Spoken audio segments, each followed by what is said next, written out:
नमस्कार दोस्तों। हम आज के इस सत्र में बात करेंगे।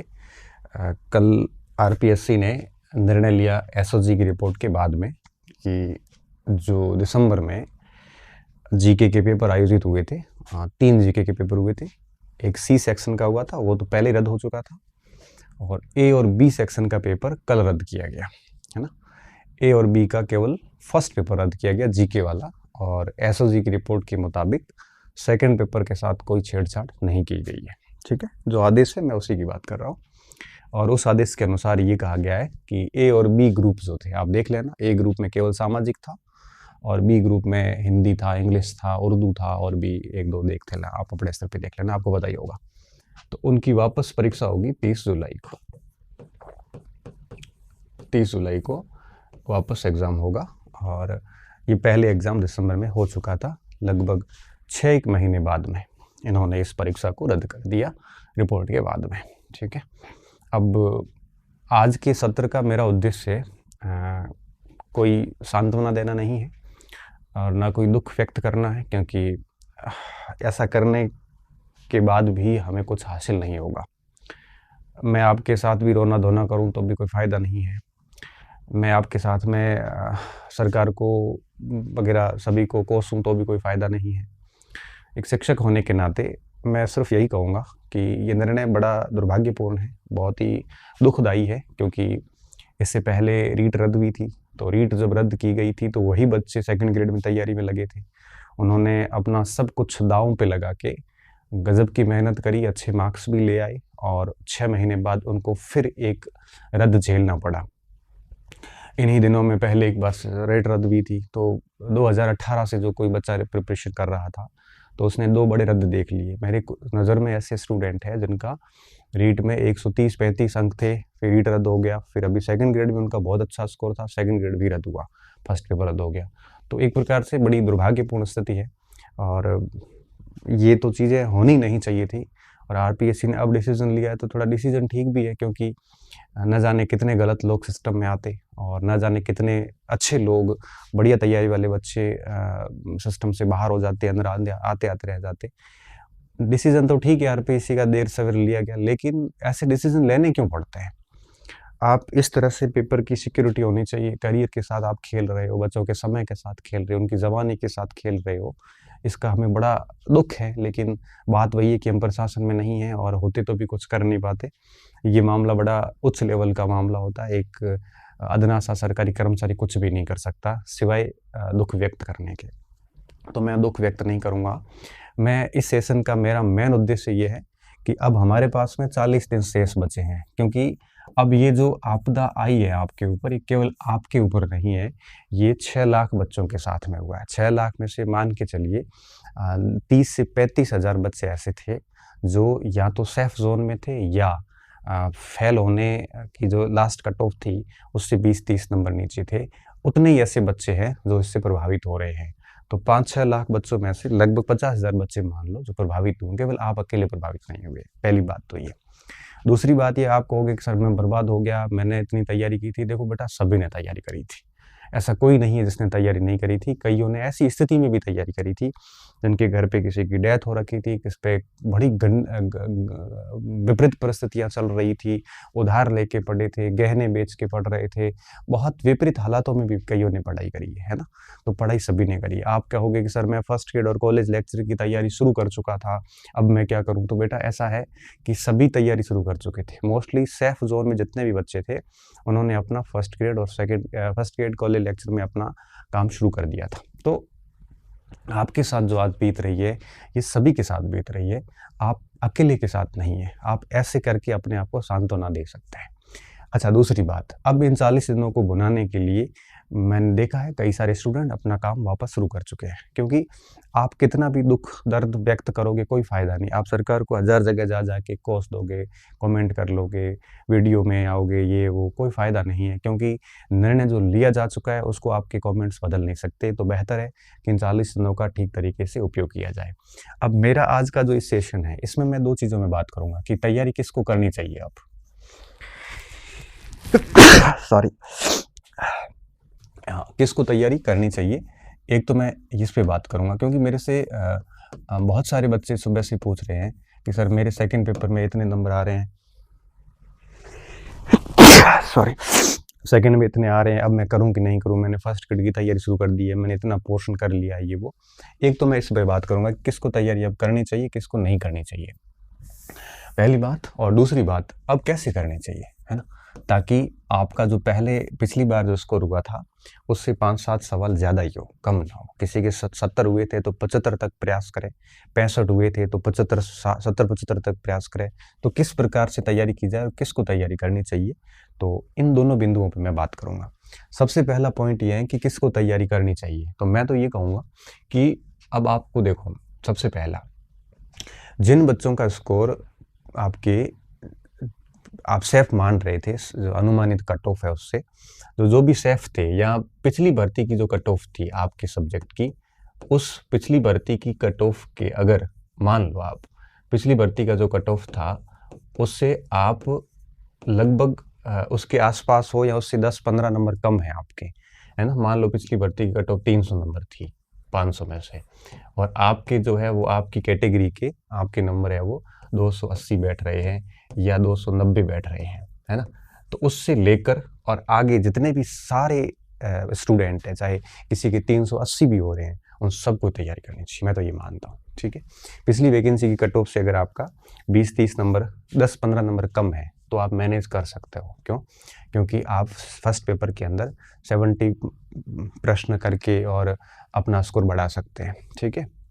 एक स्थिति ये भी होती है, अगर आपके सेकंड पेपर में 40% का आंकड़ा क्रॉस नहीं हो रहा है ना, तो आप सेकंड पेपर में अगर 40% का आंकड़ा क्रॉस नहीं हो रहा है ईमानदारी से, या फिर यूं कहिए कि 40-45% स्कोर ही है, तो ऐसी स्थिति में मुझे लगता है कि आपको छोड़ देनी चाहिए, सेकंड ग्रेड की तैयारी नहीं करनी चाहिए, क्योंकि सेकंड पेपर तो रद्द होना नहीं है, तो उसमें पहले से ही कम है, तो फर्स्ट पेपर में समय खराब ना करें आप।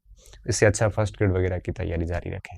तो 40% के आसपास। अच्छा, कोई स्टूडेंट ऐसे भी होंगे जिसका फर्स्ट पेपर का स्कोर बहुत अच्छा था, सेकंड का बहुत कमज़ोर था स्कोर, तो ऐसे बच्चों को भी नहीं करनी चाहिए। क्यों? क्योंकि पहले से अगर किसी के 70-75 सवाल हो रखे हैं फर्स्ट पेपर में, मान लो फर्स्ट पेपर में कितने सवाल है, 70-75 सवाल है, मान लेते हैं, और उसके बावजूद भी वो मेरिट के आसपास भी नहीं है। ध्यान से सुनना कि फर्स्ट पेपर में किसी की पहले से 70, क्योंकि इससे ज़्यादा तो आप कर नहीं पाओगे 40 दिन में, कितनी भी मेहनत कर लेना।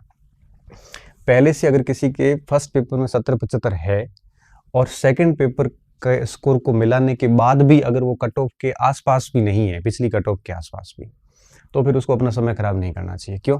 क्योंकि आप वापस मेहनत करके 70-75 ही लाओगे, इससे ज़्यादा तो आपको आने नहीं है ना। और सेकंड पेपर का स्कोर बदलना नहीं है, तो फिर आप समय खराब ना करें। तो इन स्टूडेंट्स को समय, अब आप देख लेना कि आप किस पोजीशन पे है, ठीक है। मैं कुछ बता नहीं पाऊंगा आपको, मैं इतना ही बता पाऊंगा कि फर्स्ट पेपर में बहुत अच्छा स्कोर है पहले, और सेकंड पेपर में खराब स्कोर है, कट ऑफ के आसपास नहीं है, तो आपको तैयारी नहीं करनी चाहिए सेकंड ग्रेड की वापस, ठीक है। अब जो भी एलिजिबल हो रहा है, जिनको लग रहा है कि मैं करूंगा क्योंकि मेरे फर्स्ट पेपर में कम है, सेकंड में अच्छा स्कोर है और कट ऑफ के 5-10 नंबर इधर उधर हूँ, पिछली कट ऑफ जो थी उसको आप थोड़ा सा आधार बना लो, ठीक है। उन बच्चों को 40 दिन के लिए, मैं ये मानता हूँ कि 40 दिन के लिए जिसकी भी वो तैयारी कर रहे थे, चाहे फर्स्ट ग्रेड की कर रहे थे, चाहे कॉलेज की कर रहे थे, चाहे आरएस की कर रहे थे, वो तैयारी उनको 40 दिन के लिए साइड में रख देनी चाहिए।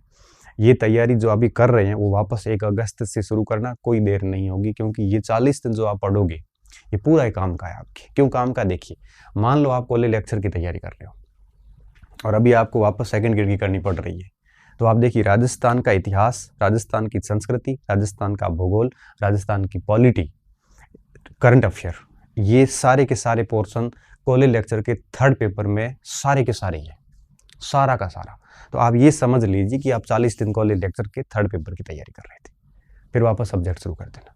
अगर आप फर्स्ट ग्रेड की कर रहे थे तो देखो, राजस्थान का इतिहास, संस्कृति, राजस्थान का भूगोल, करंट अफेयर, राजस्थान की पॉलिटी, ये सारे के सारे फर्स्ट, और साइकोलॉजी, कंप्लीट सेकंड ग्रेड का फर्स्ट पेपर कंप्लीटली आपके फर्स्ट ग्रेड के फर्स्ट पेपर के सिमिलर है। फर्स्ट ग्रेड में थोड़ा सा एक्स्ट्रा है, जिसमें स्कूल मैनेजमेंट एक्स्ट्रा है, हिंदी इंग्लिश एक्स्ट्रा है, गणित रीजनिंग एक्स्ट्रा है, थोड़ा साइंस एक्स्ट्रा है, बाकी लगभग सेम है। तो आप ये समझ लीजिए कि आप फर्स्ट ग्रेड के फर्स्ट पेपर की तैयारी कर रहे हैं, 40 दिन उसको दे दीजिए, इससे आपका फर्स्ट पेपर अच्छा हो जाएगा। अगर आप कॉलेज की कर रहे थे, अच्छा अगर आप आरएस की कर रहे थे तो आरएस में ये सेकंड ग्रेड का फर्स्ट पेपर साइकोलॉजी को छोड़ के सारा ही आ जाता है। साइकोलॉजी भी व्यवहार टॉपिक नाम से मेंस में आ जाती है, आप ये समझ के कर लीजिए। मैं सिर्फ इतना कहूँगा कि इन 40 दिनों में आप अपना जीएस अच्छा करोगे तो आपको first grade, college lecturer, RAS, SI, आप जिसकी भी तैयारी कर रहे हैं उसमें बेनिफिट ही होगा, लॉस नहीं होगा। हाँ, ये मानता हूँ कि वापस गति बनाना करना थोड़ा सा मुश्किल होता है, लेकिन आपके पास उसके अलावा कुछ विकल्प भी नहीं है। तो जितने भी बच्चे फर्स्ट ग्रेड या कॉलेज में इंडल्ज हो चुके हैं, ठीक से लग चुके हैं, उनको मैं सिर्फ यही कहूँगा कि आप अपना कॉलेज लेक्चर की तैयारी कर रहे हैं तो मान के चलिए कि आप थर्ड पेपर के हिसाब से पढ़ना शुरू कर दो 40 दिन के लिए। और अगर आप फर्स्ट ग्रेड के लिए कर रहे हैं तो साइकोलॉजी और फर्स्ट पेपर के लिए मान लो, इसको मान कर पढ़ना शुरू कर दीजिए, 40 दिन इसको दे दीजिए, फिर आप वापस सब्जेक्ट शुरू कर देना, है ना। कोई बहुत बड़ी बात नहीं है।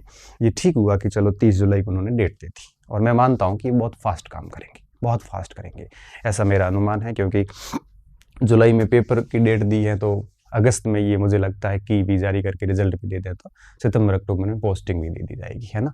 आचार संहिता का इन चीज़ों से फ़र्क नहीं पड़ता, आचार संहिता में अनुमति लेके सारे काम किए जा सकते हैं, ठीक है। तो ये तो बात हो गई कि किसको तैयारी करनी चाहिए और क्यों करनी चाहिए, ये मेरा पॉइंट था। अब मैं बात करूँगा कि कैसे करनी चाहिए, ठीक है। तो ये सिलेबस है, बहुत अच्छे तरीके से आपको पता है कि राजस्थान जीके की बात करूँ, देखो विभाजन तो आरपीएससी ने हटा दिया। राजस्थान जीके की बात करें तो देखो राजस्थान का भूगोल, राजस्थान का इतिहास और संस्कृति, राजस्थान की पूरी, राजस्थान की पॉलिटी और राजस्थान का करंट। अब आप देखिए, अब मैं आपको यहाँ पे एक पॉइंट बताना चाहूँ कि राजस्थान का जो जीएस है, आप कह रहे हो ना कि भाई हमें लॉस हो गया, हम बर्बाद हो गए, कहाँ से बर्बाद हो गए बताओ। राजस्थान की जीएस के अंदर इतिहास है, संस्कृति है, भूगोल है, अर्थव्यवस्था है और समसामयिक है, ठीक है। कॉलेज लेक्चर के थर्ड पेपर में 6 भाग है, ठीक है। इतिहास, संस्कृति और एक और पॉलिटी, सॉरी।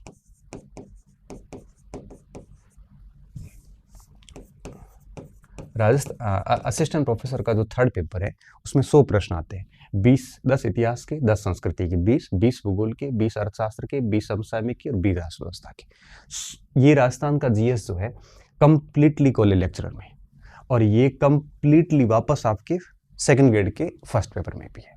तो कॉलेज लेक्चर की तैयारी करने वाले बच्चों को बिल्कुल लॉस नहीं हुआ है। वो ये मान के कर लें कि वो कम से कम 40 दिन के लिए थर्ड पेपर पढ़ रहे हैं। थर्ड पेपर भी बहुत बड़ा योगदान देता है, क्यों? 200 अंकों की परीक्षा होती कॉलेज लेक्चर की, उसमें से 1/3 50 अंक जो है वो आपके थर्ड पेपर के हैं।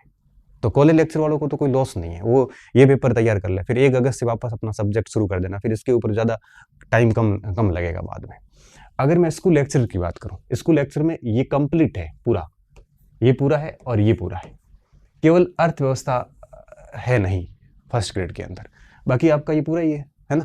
तो फिर अच्छा, उसमें साइकोलॉजी एक्स्ट्रा जुड़ जाती है जो आप फर्स्ट पेपर में पढ़ोगे। इसलिए कह रहा हूँ कि आप इसको ऐसे नेगेटिव ना लें, इसको ये समझ के ले लीजिए कि हम इसकी तैयारी आपके आगे के दोनों एग्जाम्स में काम आने वाली, जिसकी आप तैयारी कर रहे हो। अब मैं वापस यहाँ पे बात करूँगा, तो अब आपको क्या करना है, 3 पिलर बना देने, एक राजस्थान का जीएस, एक आपके मनोविज्ञान, ठीक है, और एक है भारत का जीके, ठीक है। अब इसके लगभग 20 प्रश्न रहते हैं। देखो मैं बता रहा हूँ, बाकी मेरे से ज़्यादा आप जानते हैं, और आरपीएससी ने विभाजन हटा भी दिया। 20 इसके रहते हैं और लगभग 20 के आसपास इसके रहते हैं और 60 इसके रहते हैं, है ना। 20, 40 और 60 100 प्रश्न हो गए। अब देखो मैं थोड़ा सा सिलेबस एक बार फिर दिखा देता हूँ। ये राजस्थान का पूरा इतिहास, भूगोल, संस्कृति, पॉलिटी हो गया, ये समसामयिकी तक। तीसरी यूनिट है आपके भारत और विश्व का सामान्य ज्ञान, जिसमें विश्व का भूगोल, भारत का भूगोल, अर्थशास्त्र, पॉलिटी, ये सब। और चौथी यूनिट है शिक्षा मनोविज्ञान की। 4 यूनिट है। तो इस प्रकार से आप देख लो 3 पैरामीटर हो गए, है ना इसके, भारत का जीके, मनोविज्ञान और राजस्थान का जीके। मनोविज्ञान और राजस्थान का जीके है आपके 80 अंकों का, और लगभग भारत का है वो 20 अंकों का है। ये लगभग बता रहा हूँ, 4-5 नंबर इधर उधर हो जाते हैं। आरपीएससी ने क्या विभाजन हटा भी दिया। अब ये 3 पोर्शन है और आपको पूरे करने हैं 40 दिन के अंदर, ठीक है। अब करना कैसे है, तो इसकी कुछ स्ट्रेटजी पे मैं बात कर लेता हूँ। अब करना कैसे, उससे पहले मैं कुछ बातें और बताऊंगा। आप देखिए, कोई नई सामग्री मार्केट से मत लाना, कृपया करके मत लाना। क्यों नहीं लाना है? क्योंकि आप अगर अभी नहीं लाओगे तो आप पढ़ नहीं पाओगे। कोई भी टेस्ट सीरीज ज्वाइन नहीं करनी है, कोई भी टेस्ट सीरीज। क्यों? क्योंकि अब कोई मतलब नहीं है। आप पुराने पेपर, जैसे राजस्थान इतिहास संस्कृति है तो दिशा के 2020 आते हैं, उनके पुराने पेपर निकाल दो। भारत के जीके के कोई पुराने पेपर आते हैं तो वो निकाल दो, है ना, लेकिन टेस्ट सीरीज वगैरह आप मत दो। अच्छा, अभी क्या करेंगे, कोचिंग वाले अपने सारे बैच पुराने स्टूडेंट उनकी वैलिडिटी बढ़ा देंगे। तो मैं उन सभी को यही कहता हूँ कि अभी किसी भी कोचिंग का फायदा अब लेने की कोशिश मत करो। क्यों? क्योंकि अभी वहाँ टाइम बहुत लगता है और अभी आपके पास टाइम है नहीं। ठीक है, नई सामग्री, टेस्ट, कोचिंग, इन सब से बच जाइए। करना क्या है, आपके पास जो भी सामग्री उपलब्ध है, क्योंकि उपलब्ध तो होगी, आपने पेपर पहले दिया है, आपने इसकी तैयारी करी है, सामग्री सारी है आपके पास में, तो कृपया करके उसी सामग्री पे विश्वास करें, कोई नई सामग्री ना लाए। ठीक है, अपडेट क्या करना है, केवल समसामयिक पोर्शन आपको अपडेट करना है और थोड़ा सा अर्थव्यवस्था का पोर्शन अपडेट करना पड़ेगा। क्यों करना पड़ेगा? क्योंकि ये पोर्शन चेंज होता है। ठीक है, अब समसामयिक में आपको क्या करना है, देखो जून 2023 तक का करंट पढ़ना पड़ेगा क्योंकि नया पेपर बनेगा, और शुरू कर लेना आप अक्टूबर 2022 से। ठीक है, अक्टूबर 2022 से लेकर जून 2023 तक का मोस्टली, अगर मान लो 10 प्रश्न आते हैं, 15 प्रश्न, 10 एक प्रश्न आते हैं, तो 6-7 प्रश्न इस अवधि में यहाँ से आ जाएंगे। ठीक है, और ज़्यादा पीछे आप पढ़ सकते हो तो जून तक भले ले जाओ। ठीक है, इसके लिए क्या करना है, इसके लिए अगर आपने मूमल वगैरह पहले से पढ़ रहे हो तो 5-6 महीने की मूमल एक साथ लेके आए, उसको निपटा दो। मूमल है, क्रोनोलॉजी है, राजस्थान की जो भी आप करंट अफेयर पढ़ते हो रेगुलर, वो उसको ठीक से पढ़ लो। और राजस्थान का ही मोस्टली करंट रहता है इसमें। ठीक है, भारत का इतना ज़्यादा नहीं पूछते। और रही बात अर्थव्यवस्था की, तो नई आर्थिक व्यवस्था के इनमें से आंकड़े मिल जाएंगे आपको, वो देख लेना। पुरानी अर्थ सामयिकी अब काम की नहीं है, क्योंकि ये पेपर अब नया बनेगा। अब कल ही घोषणा हुई है, तो कल पेपर बनने के लिए अगर प्रोफेसर लोग तैयार करते हैं, तो अब आप मान लो कि अब 20 जून है, तो 18-20 जून है, तो अभी जून का पेपर अभी शुरू हो जाएंगे, तो 20 जून तक की करंट अपडेट आपको रखनी है, स्पेशली 30 जून तक रख लो आप, तो पिछले 6 महीनों की, है ना। तो जनवरी से जून, मैं अक्टूबर तक ले जाता हूँ अधिकतम, है ना। तो आपको इस तक तो बहुत अच्छी तरीके से तैयार करना, अक्टूबर 2022 से जून 23 तक एक करंट अपडेट कर लेना। बाकी सारा कंटेंट आप है वो अपना जो पहले से है वही रखना, नई सामग्री लानी नहीं है, टेस्ट देने नहीं है, कोचिंग करना नहीं है। और साथ में अभी प्रोफेसर वगैरह की तैयारी कर रहे हो तो उसको आप 1 अगस्त तक के लिए छोड़ दें, है ना। 1 अगस्त तक के लिए उसको साइड में रखें, 1 अगस्त तक, जुलाई तक सिर्फ और सिर्फ इस पर फोकस करें। अब बात आती है 40 दिन के अंदर क्या करना है। अब देखो 40 दिन में सबसे पहली बात ये ध्यान रखो कि लास्ट 10 दिन को आप निकाल दो, आपको रिवीजन करना पड़ेगा एक बार, क्योंकि बिना रिवीजन कोई काम का नहीं। तो अब 10 + 30 कर लो, है ना।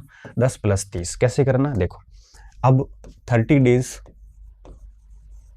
एक तरफ कर लो और फिर 10 डेज कर लो। 10 डेज इसलिए कि 30 दिन में जो पढ़ा है उसको 10 दिन में एक बार वापस ऊपर से निकालना, ताकि कॉन्फिडेंस आ जाए। अब इसमें आपको क्या करना है, मैं तो यही कहूँगा आपको इस समय 2 चीज़ें करनी है। ठीक है, सबसे पहला, अब कुछ बच्चे ऐसे होते हैं जो एक सब्जेक्ट निपटाते हैं फिर दूसरा शुरू करते हैं, तो 30 दिन के अंदर मैं चाहता हूँ कि आप, जैसे मनोविज्ञान है, मनोविज्ञान, राजस्थान जीके, ठीक है, और इसके अलावा समसामयिकी और भारत जीके। ठीक है, भारत जीके बहुत बड़ा नहीं है, मोटे टॉपिक ही। ठीक है, अब देखो ये 30 दिन मतलब 4 सप्ताह है आपके पास, ये 4 सप्ताह है आपके पास में। मैं आपको ये सलाह दूंगा कि एक सप्ताह, स्टार्टिंग का पहला सप्ताह, या स्टार्टिंग के आप 2 सप्ताह ले लो, है ना। स्टार्टिंग के 2 सप्ताह आप क्या करोगे, राजस्थान जीके और मनोविज्ञान को निपटाने की कोशिश करो। डेली सुबह उठ के 1 घंटा 2 घंटे मनोविज्ञान पढ़ लो, और साथ में ये समसामयिक भी 1-2 घंटे मनोविज्ञान डेली देख लो, 2-3 घंटे सुबह उसको 2-3-4 घंटे देख लो वाली, और फिर 1-2 घंटे आप क्रोनोलॉजी लेके आ जाओ 6-7 महीने की, उसको देख लो। तो मॉर्निंग के अंदर आप खाना खाते हो, उससे पहले क्रोनोलॉजी और मनोविज्ञान कोशिश करो कि इन दोनों को सुबह 5-6 घंटे करो। ऐसे करोगे तो मुझे लगता है कि एक सप्ताह में आप मनोविज्ञान भी कर लोगे और सप्ताह में क्रोनोलॉजी भी 2-3 महीने की हो जाएगी, है ना, एक सप्ताह में। और फिर खाना वाना खाने के सो जाते हो, फिर उठने के बाद फिर पढ़ो राजस्थान जीके के ऊपर। फिर राजस्थान जीके के अंदर एक पार्ट लो। पहले जैसे भूगोल ले लिया, तो भूगोल में कोई चेंज नहीं है, जिले विले चेंज हुए उसको साइड में रखिए और आप लग जाइए पुराना जो भी है उसके ऊपर, है ना। तो रात को 10-11 बजे तक जितना भी आप भूगोल पढ़ना है पढ़ लो, 3-4 दिन में उसको भूगोल के सारे मोटे मोटे चीज़ें हैं वो खत्म करो। फिर आपके एक बार जब भूगोल हो जाती है, फिर इतिहास को खत्म करो, फिर संस्कृति को कर लो, फिर पॉलिटी को कर लो। मैं ऐसा मानता हूँ कि ये 2-2, 3-3 दिन में निकल जाएंगी। तो 4 भाग है और 3 दिन में निकलते हैं, हर भाग 3 दिन में एक निकलता है, तो 12 दिन में निकल जाएंगे। मतलब 2 सप्ताह के अंदर आप ये कर सकते हो, है ना। तो 2 सप्ताह, पहले 2 सप्ताह में ये करिए, मनोविज्ञान और राजस्थान जीके और समसामयिक को इस तरह से रात दिन लग जाइए। जैसे ही ये तीनों पोर्शन पूरे हो जाते हैं, आपको लगता है कि मोटा मोटा काम हो चुका है, अब ये हो जाने के बाद में फिर तीसरे सप्ताह, है ना, अगर ये 2 सप्ताह में नहीं होता तो कोई बात नहीं, इसको 3 सप्ताह में कर लो। फिर 1 सप्ताह इसको दे दो, पूरा 1 वीक दे दो। 1 वीक में क्या करना, 1 वीक में आपको, जैसे मैं आपको नॉर्मल बता देता हूँ, भारत जीके का, राजस्थान का था पूरा ही पढ़ लो। फिर इसमें क्या क्या टॉपिक पढ़ने वो भी मैं आपको बता देता हूँ। 1 वीक में भारत जीके पूरा करो, कोशिश करो कि वो पूरा हो जाए, क्योंकि इसका बहुत बड़ा वेटेज नहीं है, लेकिन कोशिश करो कि 1 वीक में उसके मोटे मोटे पॉइंट्स है वो आप निकाल दो। जैसे 2-3 दिन में ज्योग्राफी निकाल दी, 2-4 दिन में पॉलिटी निकाल दी, और इस तरह से निकाल दो और भारत जीके को निपटाओ। फिर लास्ट 1 सप्ताह और बचेगा, तो 1 सप्ताह लास्ट जो बचेगा उसमें वापस कोशिश करो कि अगर भारत जी के 1 सप्ताह में हो जाएगा, 1 सप्ताह से ज़्यादा इसको टाइम देना ही नहीं है। लास्ट जब 1 सप्ताह, 3 सप्ताह हो गए, अब 1 सप्ताह और बचेगा, 1 सप्ताह में कोशिश करो कि इसको और निकालने की कोशिश करो एक बार, या हो सकता है कि ये 2 सप्ताह में आपसे नहीं हो तो इसको 3 सप्ताह में कर देना, ठीक है। लेकिन कोशिश ये करना कि 4 सप्ताह में इन सभी को एक बार आप मोटे मोटे तौर पर निकाल दो। फिर लास्ट 10 डेज क्या करना है, लास्ट 10 डेज आपके इन सभी को ऐसे मैनेज करो कि 2 दिन इसको दे दो और 8 एक दिन इसको दे दो, और ऐसे करके फटाफट एक बार इसको ऊपर से निकाल के पूरा कर लो। कोई नोट्स वोट्स नहीं बनाने हैं। इस तरह से करोगे तो ये 30 दिन में आपका ये पूरा हो जाएगा, और ये एक बार, और फिर आगे 10 दिन में एक बार फिर ये पूरा हो जाएगा, ठीक है। इतना काम कर लेना। अब मैं आपको कुछ पॉइंट्स बता देता हूँ कि सिलेबस में क्या क्या चीज़ों पे आपको ध्यान देना है, ठीक है। जैसे राजस्थान का भूगोल और अर्थव्यवस्था है। अब राजस्थान के भूगोल और अर्थव्यवस्था लगभग सारी चीज़ें कॉमन है, और मैंने आपको बताया ना कि आप सुबह जैसे मनोविज्ञान है, अब देखो मनोविज्ञान तो आपको पूरा ही पढ़ना है।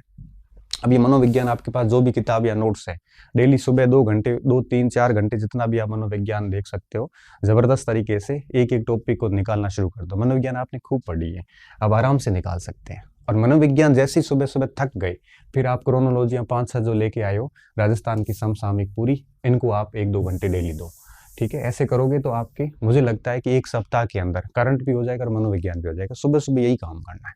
शाम के समय राजस्थान जीके शुरू कर दो। राजस्थान जीके में क्या करना है, देखो सबसे पहले भूगोल पढ़ लो राजस्थान की, ठीक है। जैसे भूगोल आप हो जाएगी, कोई भी किताब आपके पास है जो भी है उससे पढ़ लेना।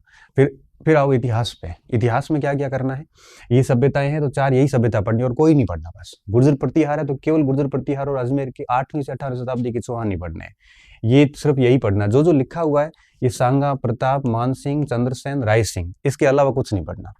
फिर क्रांति पढ़नी है, ये छोड़िए। फिर प्रजामंडल देख लो, किसान आंदोलन देख लो, एकीकरण देख लो, बस और कुछ भी नहीं देखना, क्योंकि और भी बहुत सारे पॉइंट्स हैं, लेकिन अपने को पॉइंट टू पॉइंट चलना है। इतना समय हमारे पास है नहीं, ठीक है। ये कर ली, और मुझे लगता है देखो ये इसमें बहुत समय नहीं लगता। मैंने देखा है कि बच्चे क्रांति से लेके यहाँ तक आते आते 2-3 दिन में आ जाते हैं, और ये शासक वगैरह तो 1 दिन में ही सुबह देख लिए जाते हैं। इसमें बहुत ज़्यादा जोर नहीं लगता, 4-5 दिन लगता है, क्योंकि आप पहले से पढ़ के आए हुए, आप नए बच्चे नहीं हो, ठीक है। अब इसकी बात करता हूँ संस्कृति की। कोशिश करो कि संस्कृति को भी एक छोटी सी किताब में निकाल दो, नहीं तो इसके पुराने प्रश्न दिशा 2020 से लेके आ जाओ और राजस्थान के सारे पुराने प्रश्न निकाल दो। अगर पूरी थियरी नहीं पढ़ पाते हो तो इसके पूरे पुराने प्रश्न निकाल लो, तो मोस्टली सारे रिपीट हो जाते हैं। रही बात पॉलिटिकल साइंस की, तो आपके पास में जो भी किताब है उसको और दिशा 2020 के सवाल वगैरह एक बार मोटे मोटे तौर पर ये निकाल लो। इसमें भी आप देखो, जैसे राजस्थान लोक सेवा को बढ़िया देख लो, ये सचिव वगैरह थोड़े देख लो, स्थानीय स्वशासन देख लो थोड़ा सा, ये इससे एक सवाल पक्का आता है, ये देख लो। और ये मुख्यमंत्री उनके कार्य फटाफट ऊपर से है वो एक बार सरसरी नज़र से निकाल लिए जाए तो 1-2 दिन में पॉलिटी हो जाती है, 1-2 दिन में संस्कृति हो जाती है, 1-2 दिन के अंदर इतिहास हो जाता है, भूगोल हो जाता है। ऐसी प्लानिंग कर लेना, पूरा एक सिलेबस व्यवस्थित करके किसको कितने दिन में निपटाना है। 15 घंटे बैठ सकते हो, 15 घंटे बैठिए, कोई ज़्यादा बड़ी बात नहीं है, ठीक है। भारत और विश्व का सामान्य ज्ञान, इसमें महाद्वीप और महासागर छोड़िए, अगर आपने पहले पढ़ रखा है, अगर नोट्स वगैरह है तो ऊपर से निकाल दीजिए, बाकी ज़्यादा माथापुड़ी नहीं करनी इसमें। ये जरूर बढ़िया पढ़ लो। पवन है सार, एक पवन पक्की पूछी जाती है। ठीक है। पर्यावरणीय मुद्दे ज़रूर देख लो, जैसे ओजोन परत है, ग्लोबल वार्मिंग है, इनको मोटे-मोटे तौर पे ऊपर-ऊपर से देख लो कौन-कौन से सम्मेलन हुए। और ये 1 दिन लगता है, ये पवनयन, पर्यावरणीय मुद्दे, वैश्वीकरण में वैसे कुछ भी नहीं है इतना, ठीक है। थोड़ा-सा ये देख लो, और महाद्वीप और महासागरों की विशेषता वगैरह, तो मुश्किल से 2 दिन में वर्ल्ड ज्योग्राफी टाइम लेती है, सामाजिक वालों को वैसे टाइम नहीं लगता इसमें। फिर भारत का भूगोल आता है, तो 1-2 दिन में 1 दिन विशेषताएँ देख लो, 1 दिन मानसून देख लो, 1 दिन नदियाँ देख लो, वनस्पति, 1 दिन ऊर्जा संसाधन देख लो। तो 4-5 दिन में है वो भारत का भूगोल भी हो जाता है 1-1, 2-2 घंटे से। भारतीय अर्थव्यवस्था में नए आंकड़े जितने भी आए हैं, वो किसी भी किताब से या वेबसाइट्स वगैरह से देख कर आपके कर लेना है इसको, ठीक है। और पॉलिटिकल साइंस है, तो पॉलिटिकल साइंस में जैसे मोटे-मोटे तौर पे कोई भी गाइड होगी आपके पास, जो भी पॉइंट होगा ऊपर-ऊपर से इसको देख लो, बहुत डिटेल में जाने की ज़रूरत नहीं है। जैसे इसकी कुछ विशेषता 1 दिन में पढ़ लो, थोड़ा-सा जैसे डॉक्टर अम्बेडकर की भूमिका है, तो नॉर्मल प्रारूप समिति गठन वगैरह, ये छोटे-छोटे पॉइंट्स देख लो, विशेषताएँ वगैरह ये सब आराम से देखी जाती है, तो इनको मोटे-मोटे तौर पे देख लो। और राजनीतिक दल कौन से नया अभी बनाया है, एक राष्ट्र दल बना है, वो भी थोड़ा देख लो। वैश्वीकरण वापस कॉमन आ जाता है ना? तो ये बहुत ज़्यादा समय नहीं लेता है, इसमें टॉपिक सारे ही प्रश्न छोटे-मोटे आ जाते हैं। तो मैं सिर्फ यही कहूँगा कि टारगेट ये लीजिए कि पहले 3 सप्ताह में, 4 सप्ताह में एक बार कोर्स हो जाए। कैसे करोगे? 3 दिन को 3 भागों में बाँट लो। सुबह-सुबह साइकोलॉजी और मनोविज्ञान को दे दो, और पूरा दिन बाकी राजस्थान जीके को दे दो। अब जैसे ही मनोविज्ञान और वो पूरा हो जाता है, तो उसके बाद वहाँ पे भारत जीके रिप्लेस कर दो, राजस्थान जीके को आगे चलने दो। ऐसा टाइम टेबल बना के 4 सप्ताह में कोर्स पूरा करो। फिर लास्ट 1 सप्ताह बचेगा, उसमें एक बार फिर मोटे-मोटे तौर पे रिवीजन करने की कोशिश करिए। इससे क्या होगा कि आपका पिछला जो स्कोर है, उसको आप सस्टेन रख पाओगे, और हो सकता है इससे 4-5 नंबर एक्स्ट्रा ही लेके आओ, ठीक है। और पुराने पेपर जो तीनों ग्रुप के हुए हैं, 4 पेपर हुए, 1-2 हो गए थे, सी ग्रुप का पहले भी हुआ था और बाद में भी हुआ है, और वो चारों पेपर लेके और उसमें सारे टॉपिक नोट कर लो कि कौन-कौन से टॉपिक से प्रश्न बने थे। उन सारे टॉपिक को और बढ़िया से देख लो एक बार। जब भी पढ़ते हो तो उन टॉपिक को ठीक तरीके से देख लो। जैसे मान लो कि मानव अधिकार आयोग से प्रश्न आया, तो मानव अधिकार आयोग तैयार कर लो, उनके टॉपिक्स और देख लेना साथ में। तो इस तरह से स्मार्ट तरीके से काम करिए, 40 दिन खूब होते हैं, अच्छा स्कोर कर लोगे आप, है ना।